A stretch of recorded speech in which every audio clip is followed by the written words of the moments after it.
to'polchamiz hurmatli chevarlar.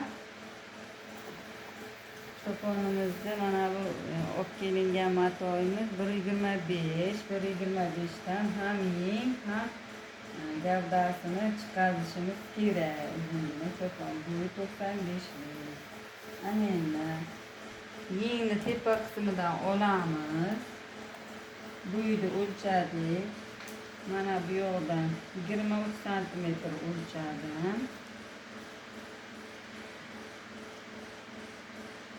Yoqa o'yindisini 12 qilib oldim. Mana qaytishi bilan ichiga qaytaramiz.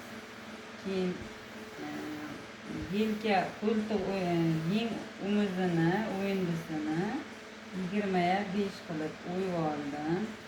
Salgina belni chiqarib olamiz. Mana bu qo'ltiqni qo'ltiq tagidan to ko'krak oldigacha 30 qilib oldim. Chunki 25 dan kam bo'lmasligi kerak. O'rtacha 46-44 razmerga bichaman. Keyin etak uchini 35 qilib olsak bo'ladi. Ana endi tutashtirdik, qirqib oldik. Qaychimizni nagruzka qilmasligi uchun bir qavatdan qirqib olamiz. Chunki qaychi darrog'ina unib qoladi.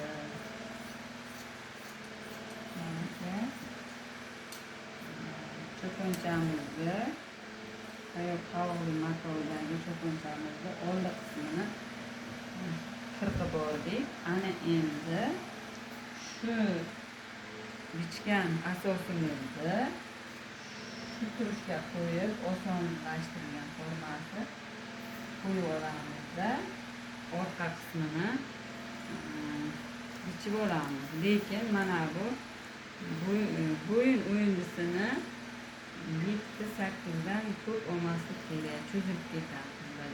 7 qilib olsak ham bo'ladi. Chunki qavrli mato cho'ziluvchan bo'ladi. Mana siljib ketmasligi uchun chizib olamiz. Orqa oldi o'yindisini 3 qilib oldikki, orqani 1.5-2 qilib belgilab olamiz. Mana yelka o'yindisini.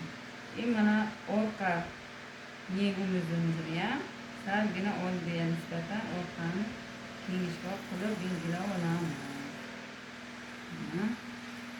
Bu tarafini turishga qirqib olamiz.